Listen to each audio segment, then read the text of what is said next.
The days we've spent debating amendments to this bill have been very dark days for your Lordship's House.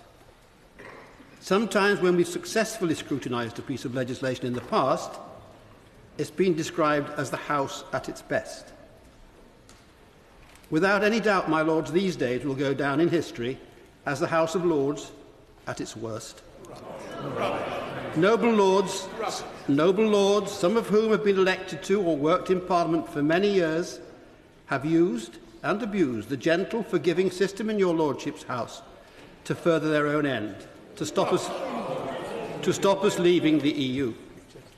I've watched and listened with growing concern and incredulity as people who should know better have put down and spoken to amendments, most of which have been technically out of order and nothing to do with the bill before the House.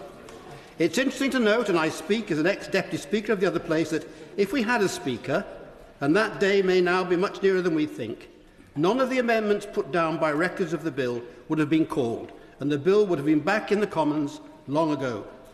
My Lords, how the House of Commons will deal with the irrelevant amendments to the bill we are sending them, I know not. But what I do know is that irreparable damage has already been done to our reputation by the antics of these dark days. To set ourselves up in such a disreputable way as guardians of wisdom and the common good, when so many of the amendments we've passed... Order. I'm grateful, but if anybody is doing damage to the reputation of the House, it is my noble friend. Yeah. That, I say to the noble Lord, is a chance I will have to take. I do not agree with him. I think I am speaking up for this House and for the country and what we're trying to do. I repeat, to set ourselves up in such a disreputable way as guardians of wisdom and the common good, when so many of the amendments we've passed have simply been attempts to wreck the bill and thwart the will of the people, is both false and dangerous. The House has been repeatedly... I'm conscious... I wonder whether the noble Lord would kindly pay attention to the amendment on the order paper, the one which Lord Krebs has just moved. I say to the noble Baroness, I am addressing the amendment and other amendments too. The House has been repeatedly warned of the recklessness of the course it has taken. The noble Lords, Lord Grocott and Lord Howarth from the Labour benches, and the noble Lord Forsyth from this side of the House, have made excellent contributions showing not only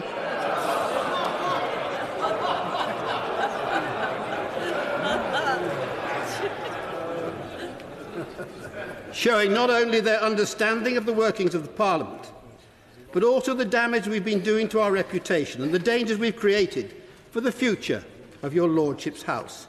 They have been derided and scoffed at, not because they were wrong, but because every word they said was true.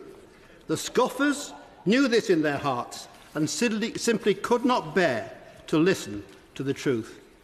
My Lords, it's not often in life that one is given a second chance to correct a big mistake, a folly of historic proportions.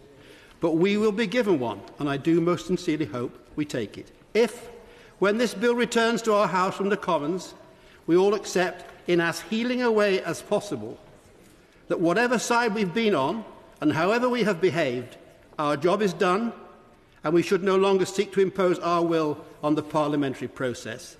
Perhaps not too much lasting damage will have been done to your Lordship's House. But should those people, the principal Remain protagonists, continue to pursue controversy, it will only serve to deepen the divisions in this House and further widen the... I'm very grateful to the noble Lord for giving way. Does he not feel that, important though the future of this House may be, the future of future generations is very important indeed, and to our children and our grandchildren, and to civilization after us?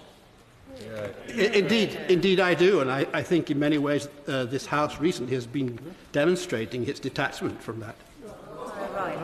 I'm sorry, if the House thinks that it understands what's happening outside this House in the world, that is a grave mistake. Grave mistake. I'm trying to be brief. Interventions have made me longer, and I am tempted to go on long because I feel so strongly about the position this House is putting itself in.